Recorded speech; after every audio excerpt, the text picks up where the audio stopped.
Welcome to my sweet life with Ruhi. আজকে একদম একটু নতুন আর আলাদা রকম রেসিপি নিয়ে এসেছি আপনাদের সামনে। আসলে এই লাচ্ছা সিমুই আমাদের প্রত্যেক বছর ওই যে আমার হাউস হেল্প আমাদের মাসি আমাকে প্রত্যেক বছর এক এক গাদা করে দেয়, আর ওই দুধ দিয়ে একভাবে সিমুই খেয়ে খেয়ে একটু একঘেয়েই হয়ে গেছে, সেই জন্য এই রেসিপিটা আজকে। তো দেখলেনি আমি এমনিতেই তো এই সিমুইটা কিন্তু রেডি করাই থাকে, জাস্ট দুধে দিয়েই মানে খেয়ে নেওয়া যায়।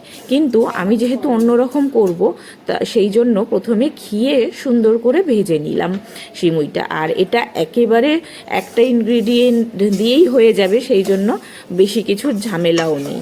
তো আমি ঘিটা বেশি দেবেন না, অল্প করে ঘি দিয়ে সুন্দর করে লাল লাল করে সিমুইটাকে ভেজে নিতে হবে। এটা একটু আঁচটা কমিয়ে একটু সময় নেবেন, নিয়ে কিছুক্ষণ ধরে ভাজবেন। আর দেখুন আমার এই মোটামুটি ছোট একটা প্যাকেট ছিল, সবটাই দিয়ে দিয়েছিলাম।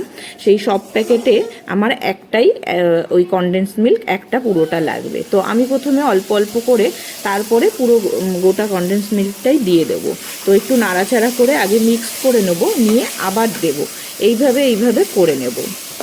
তো রেসিপিটা একদমই খুবই সহজ আর তাড়াতাড়ি ঝটপটও হয়ে যায়, আর একদম আলাদা রকম। আপনারা অবশ্যই বাড়িতে কিন্তু ট্রাই করবেন।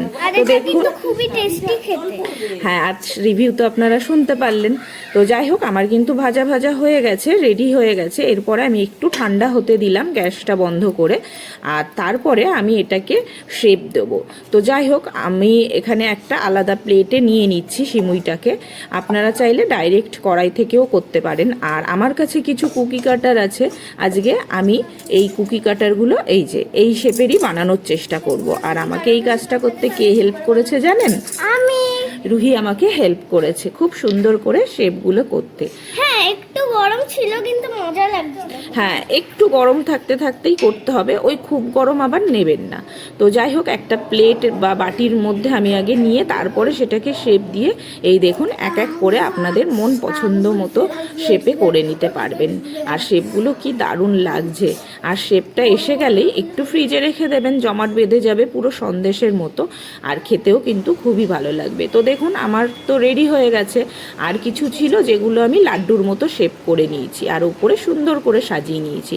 তো রেসিপিটা ভালো লাগলে আমাকে অবশ্যই কমেন্টে জানাবেন, আর লাইক করতে ভুলবেন না।